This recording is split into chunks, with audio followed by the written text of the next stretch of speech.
자, 우리 천국의 실제에 대한 그런 말씀을 나눕니다. 사실 천국은 이 교회 생활에서 누려질 수 있다. 그러기 위해서 기본적으로 천국은 어떠한 생활을 가져야 되는가? 천국의 실제 내용에 대해서 주님이 마태복음 5장, 6장, 7장에게 자세하게 말씀을 하셨고, 그 다음부터는 이제 실제로 어떻게 적용되는가에 대한 말씀이 기록되어 있습니다.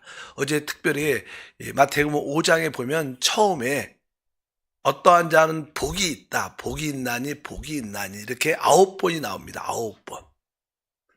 사실 보통 8복이라고 말하는데 사실을 자세히 읽어보면 복이 있다는 그 말이 9번이 있어요. 9복이죠, 9복. 그래서 자는 처음에 우리가 심령이 가난한 자는 복이 있다. 천국이 저희의 것입니다. 이렇게 시작을 합니다. 거기서 특별히 우리가 이 처음에 이 6가지는 이 사람의 영과 마음의 상태를 의미합니다. 그래서 우리가 이 천국의 실제를 가지려면 우리 영과 우리 마음이 잘 다루어져야 돼요.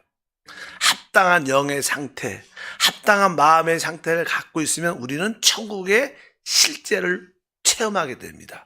그래서 우리 처음에 6개는 이 마음과 영의 상태를 의미하는데, 첫 번째는 우리가 잘 알다시피 심령이 가난한 자, 영 안에서 늘 하나님 외에 속하지 않는 것은 다 비워줘야 된다. 그럴 때 천국을 갖게 될 것이다. 그 다음에 애통하는 자가 복이 있다. 그래서 우리의 상태가 늘 애통하는 그런 마음을 가져야 된다. 그리고 우리는 온유한 자가 복이 있다. 이렇게 말씀을 하죠. 그리고 네 번째는 의에 줄이고 굶주린 자가 복이 있다. 내 자신에 대해서 항상 의에 줄이고 굶주린 그러한 심령을 가져야 됩니다. 그러나 다른 사람에 대해서는 긍휼히 여기는 자는 복이 있습니다. 이렇게 말을 합니다. 그리고 나서 이제 마지막으로는 우리가 마음이 청결한 자, 마음이 순수하고 단일한 자는 복이 있는데 하나님을 보게 된다. 이렇게 우리의 6가지 내적인 상태, 우리의 영과 우리 마음의 상태가 이렇게 준비되고 조절돼야 된다. 그러면 우리는 천국의 실제를 천국 가지 않아도 진짜 우리 안에서 그 천국을 맛보고 누리게 되는 줄 믿습니다. 우리가 내적으로 이렇게 6가지 우리의 마음과 영의 상태가 준비되면 자연스럽게 외적으로 어떠한 표현이 나타날 것이다. 보여질 것이다. 그래서 그냥 그 다음에 5장 9절에 나오죠. 화평케 하는 자는 복이 있나니 그들이 하나님의 아들이라 일컬음을 받을 것임이요. 이렇게 말씀합니다. 사실 아까 우리 마음과 우리 영의 상태가 그러한 상태로 준비되면 당연하게 모든 사람과 더불어 화평할 수밖에 없어요. 우리 마음과 영의 상태가 그렇게 준비됐는데 누구하고 싸우고 다투겠습니까? 누굴 시기하고 원망하겠습니까? 그럴 수가 없는 상태입니다. 자연스럽게 우리는 이 6가지 마음과 영의 상태를 갖고 되면 외적으로 화평하는 자가 된다. 사실 우리 주님은 화평의 주님, 평강의 주님이신 줄 믿습니다. 모든 사람과 더불어 우리에게 하나님과 평강을 주시고 또 모든 사람과의 화평을 주시는 분이기 때문에 당연하게 우리는 외적인 표현, 모든 사람과 더불어 화평케 하는 삶을 살게 된다. 그러면 우리는 진짜 하나님의 아들이라 일컬음을 받게 될 것이다. 이렇게 말씀하고, 그 다음에 이제 5장 10절을 보니까 의를 위하여 박해를 받는 자는 복이 있나니 천국이 그들의 것입니다. 이렇게 말씀합니다. 그래서 저는 여기에 의를 위하여 박해를 받는 자는 복이 있다. 우리가 실제로 이 세상에서 살아갈 때 아까 심령이 가난하고 여러 가지 우리가 애통해하고 온유하고 의에 줄이고 굶주리고 이러한 삶을 살면 사실 다른 사람들이 우리를 좋아할 것 같은데 사실 그렇지 않아요. 생각보다 사회 구조는 그렇지 않습니다. 여러분들이 아주 신실하게 깨끗하게 아주 의롭게 살려면 너만 특별하냐? 너만 그러냐? 혼자 특별하게 이런 얘기를 많이 직장 사회생활 하다 보면요.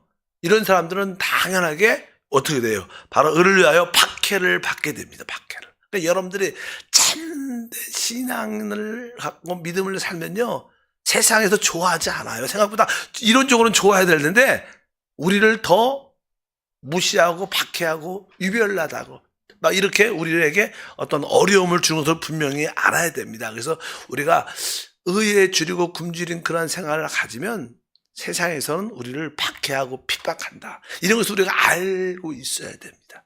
그래서 우리 교회가 세상 사람한테 좋은 이미지를 가지려는 생각은 사실 그 자체가 영적으로 틀린 겁니다. 세상의 소문을 들으려고 세상에서 말하는 교회에 대한 이미지, 뭐 사역자나 장로나 성도들에 대한 이미지를 기대하면 안 돼. 이 세상은 어둠의 나라입니다. 그들은 우리를 좋게 보지 않습니다. 근데 우리는 자꾸만 다른 사람한테 인정받으려고 그러죠. 우리는 하나님께 인정받는 게 우리의 신앙생활이죠. 뭐 사단, 세상에 속한 자들한테 인정받아서 뭐 하시겠어요? 같은 불이면 인정을 받겠지만 그건 다릅니다. 그래서 여러분들이 의 때문에 핍박받는 것을 두려워하지 마시기를 바랍니다.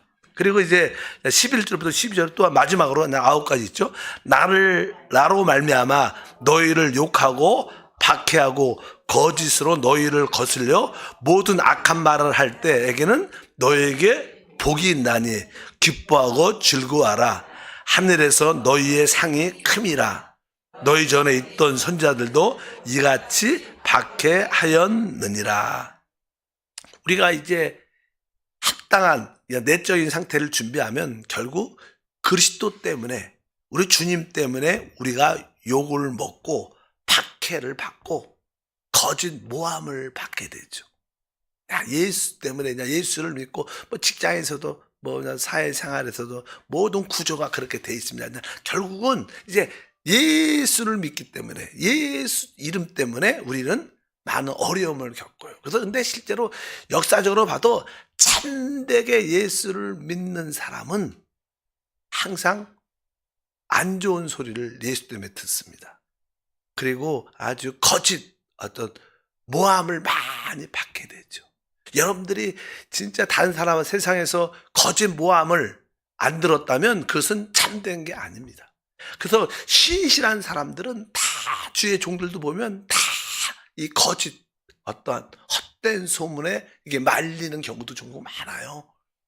물론 조용기 목사님 같은 경우에도 지금 참된 복음을 아주 성도들을 이렇게 살리고 회복하는 그런 말씀을 들을 때 많은 모함을 듣게 되죠. 거짓 모함을 막 이상한 소문을 내갖고, 뭐 요즘에도 그냥 조용기 목사님이 천국 가시고 나서 이영호 목사님이 하시는, 이영호 목사님도 뭐 몇몇 사람들이 계속 거짓 모함으로 뭐 여의도 앞에 누가 몇몇 사람이 서서 피켓 들고 물러나라 물러나, 그런 거짓 모함이 얼마나 많은데 종종 보면 유튜브에도 말도 안 되는 거짓 모함을 갖고 막 동영상을 올리는 분도 있어요.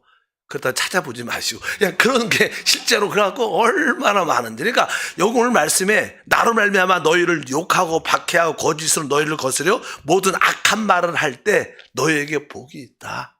그러니까 내가 그리스도 때문에 예수를 신실하게 믿기 때문에 이렇게 거짓 모함을 받는 것이 당연하구나. 그럴 때 기뻐하고 즐거워하라. 왜? 하늘의 상이 크기 때문에.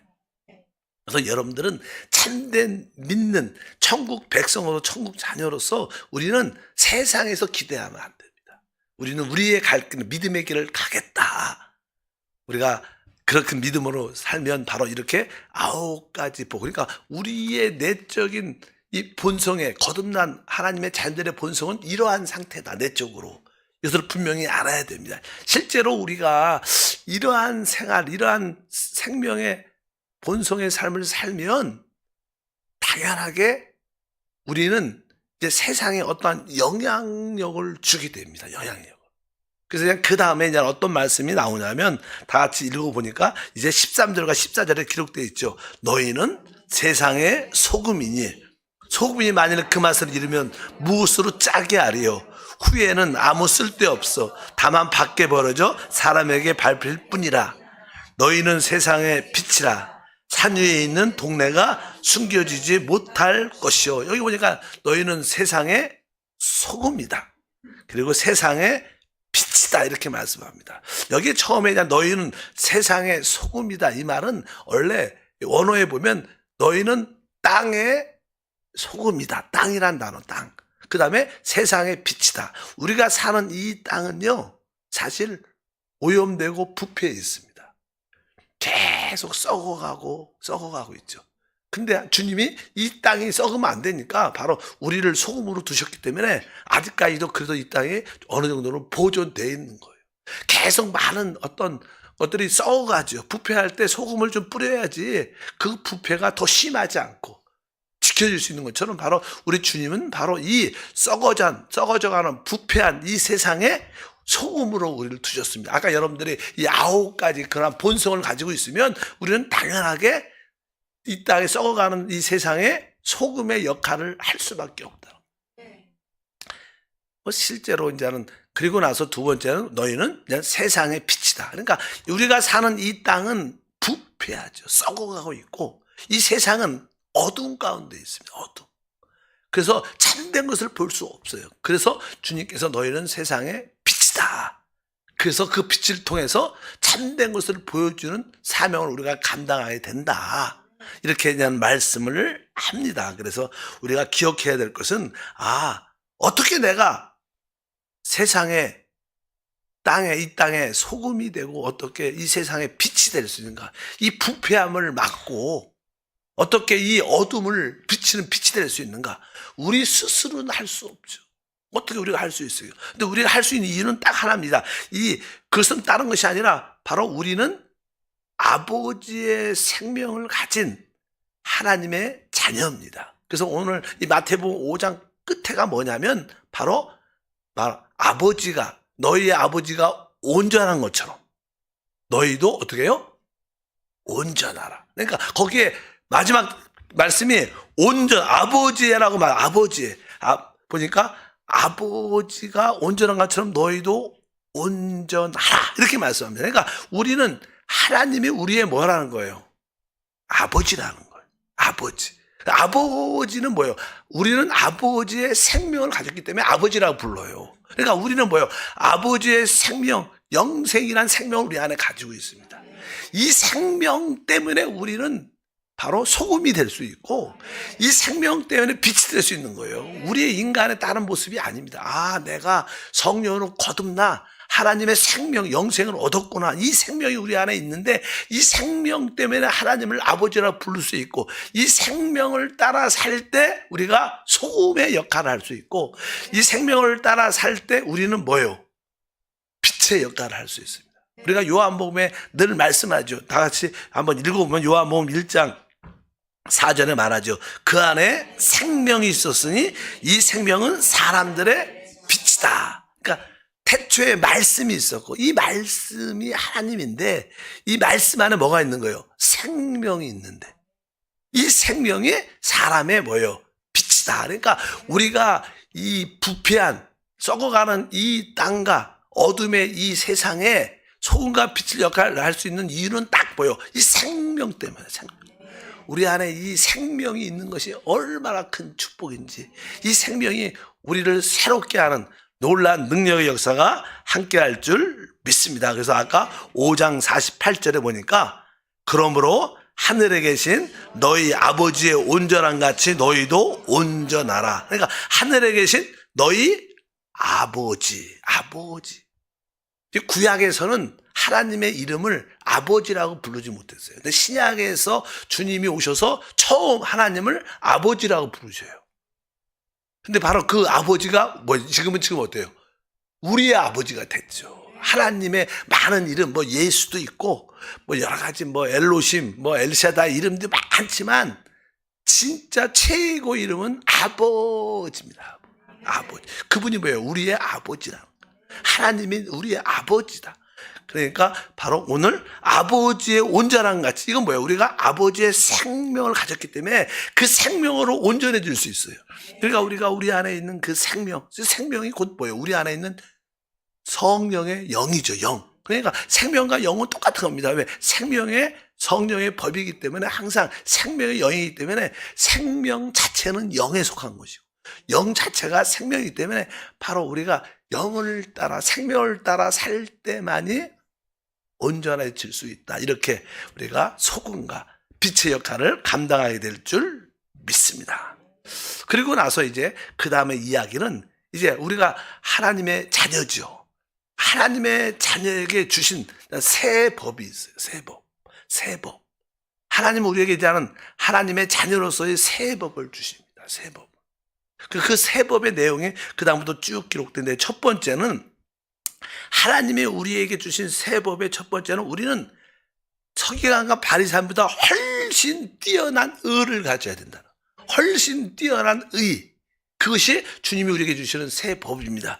우리가 마태복음 20장 5장이죠. 5장 20절부터 22절 읽겠습니다. 내가 너희에게 이르노니 너희의 의가 서기관과 바리새인보다 더 낫지 못하면 결코 천국에 들어가지 못하리라.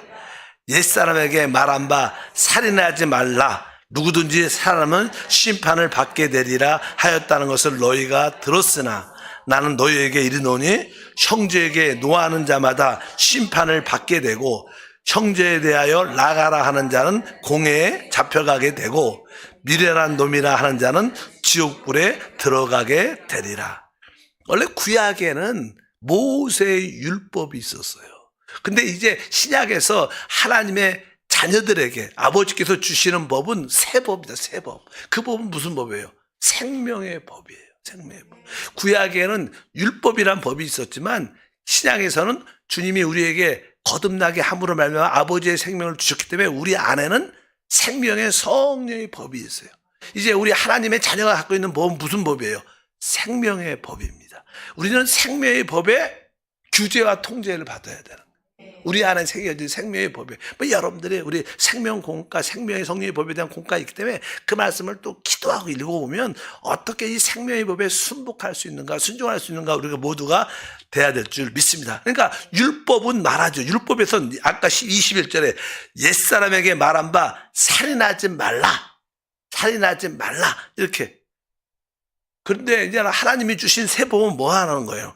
바로 형제에게 노하고 또 이게 화를 내고 바보같이 아이고 이렇게 안 좋은 말 하잖아요. 이렇게 말한 자체가 이미 뭐예요? 살인했다는 거예요. 그 죽이는 말이니까. 그러니까 사실 이 율법은 결과적으로 밖에 보이는 결과로 따집니다. 그러나 주님이 주신 새 법은 생명의 법이니까 내적으로 내 마음에 분이 있고 악한 말을 하면 이미 그것이 뭐예요? 살인이다. 죽음이라는 거. 그러니까 우리는 항상 내적인 상태가 중요하다는 거.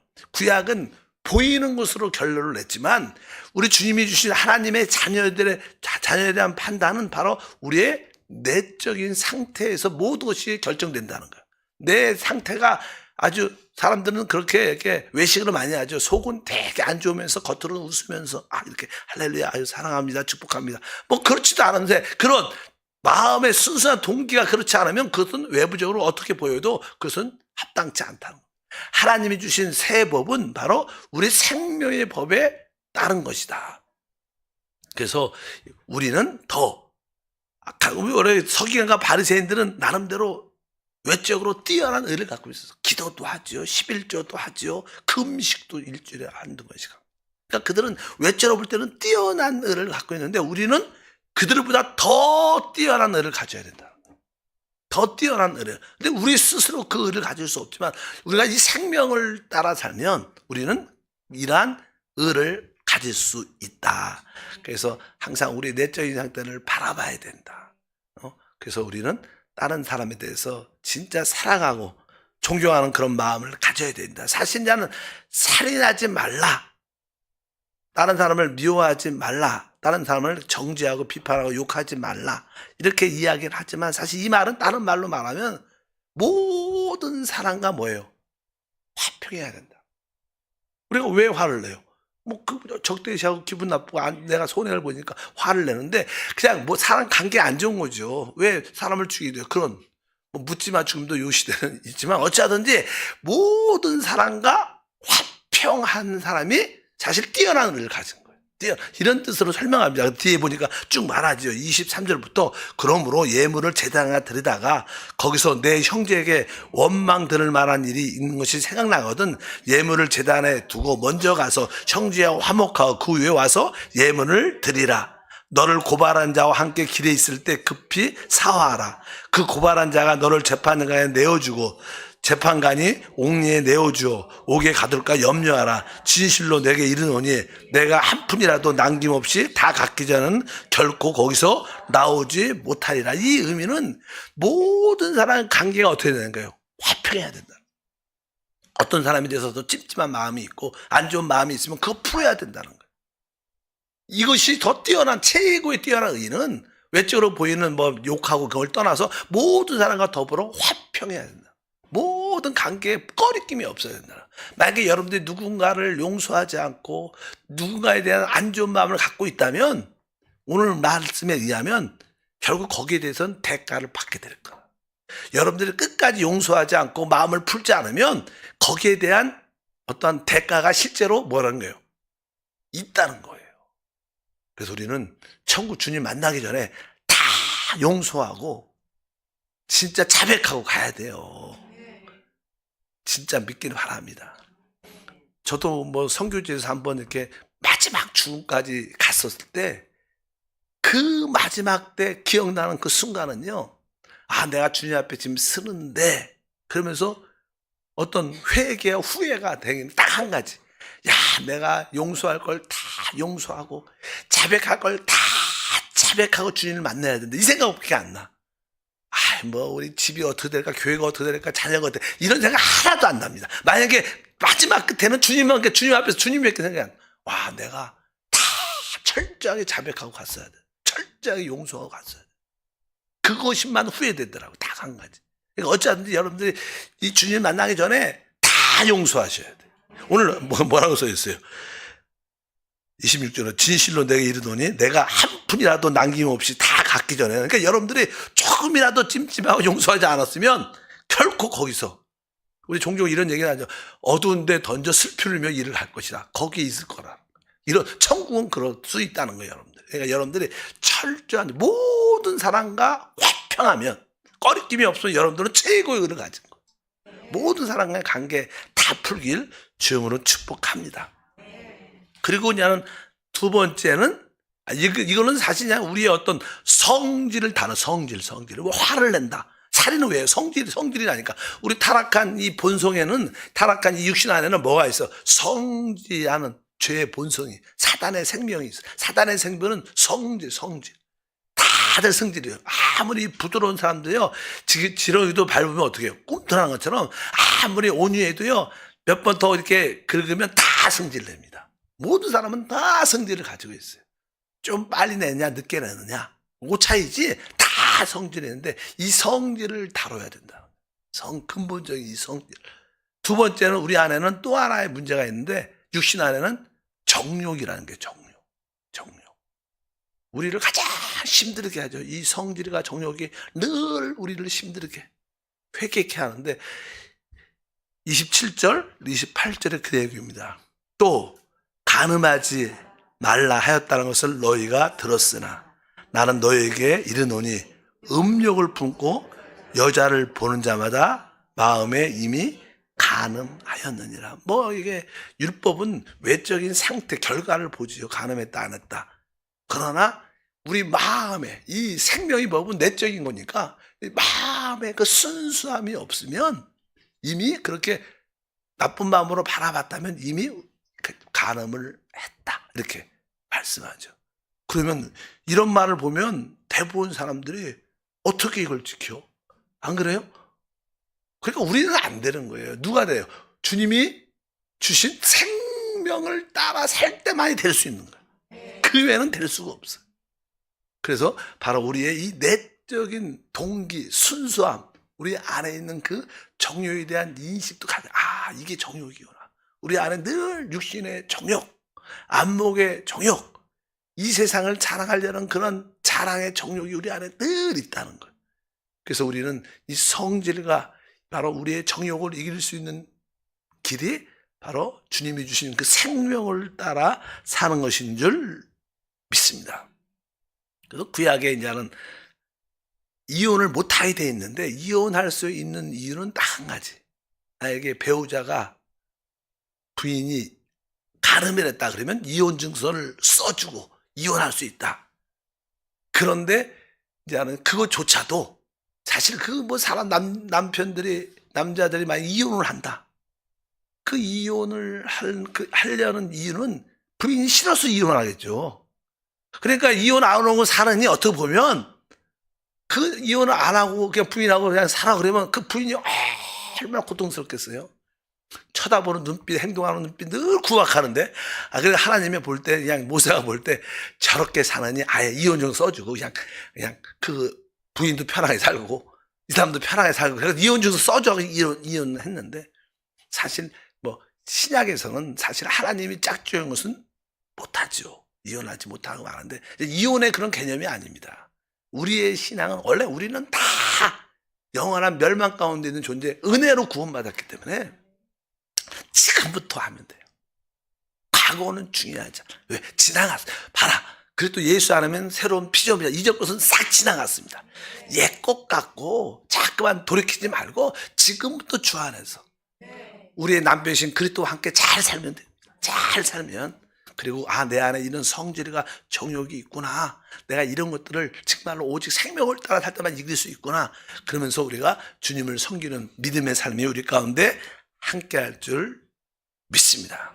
뭐 한 가지만 더 하면 주님은 이제 우리에게 주신 법 중에 하나는 맹세하지 말라는 거. 맹세. 구약에는 거짓 맹세하지 말라 그랬어요.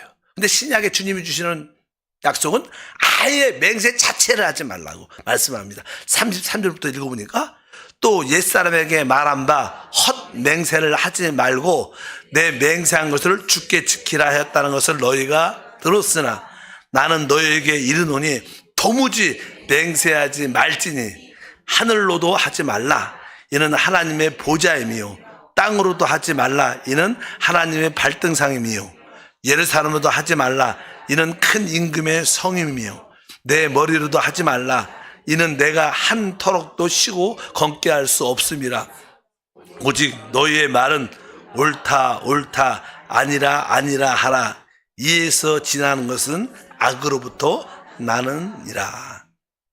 그래서 이 구약의 율법은 거짓 맹세하지 말고 맹세했으면 꼭 지키라 이렇게 말하는데 이제 주님이 새해 주시는 계명은 아예 맹세를 하지 말아요. 우리는 맹세를 지킬 수 있는 힘을 갖고 있지 않아요. 우리는 맹세를 뭐 어떤 부분적으로 지키는 것처럼 보여도 다 지나면 우리는 맹세를 할 수도 없고 맹세를 지킬 수 있는 자격도 없고 할 수 있는 능력도 없어요. 아예 맹세하지 마라. 그냥 단순하게 예 하면 예. 그거 아닙니다. 그러면 아닙니다. 이렇게만 간단하게 얘기하는 거예요. 이거는 맞아. 내가 그러면 살 붙이지 말라는 거야. 아니면 아니다. 이 두 말만 하는 거야. 더 만약에 살을 붙인다. 그러면 그건 다 우리 안에 있는 숨어져 있는 악한 자 마귀에게서 나오는 거야. 그러니까 우리가 아무것도 할 수 없는 자는 확실히 깨달아.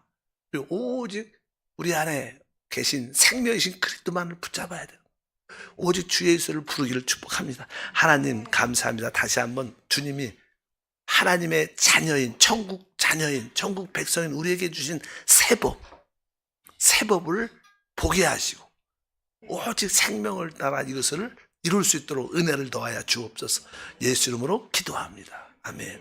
하늘에 계신 우리 아버지여 이름이 거룩히 여김을 받으시오며 나라가 임하시오며 뜻이 하늘에서 이루어진 것 같이 땅에서도 이루어지리라. 오늘 우리에게 일용할 양식을 주시옵고 우리가 우리에게 죄 지은 자를 사하여 준 것 같이 우리의 죄를 사하여 주시옵고 우리를 시험에 들게 하지 마시옵고 다만 악에서 구하시옵소서. 나라와 권세와 영광이 아버지께 영원히 싸움나이다. 아멘. 기도합니다.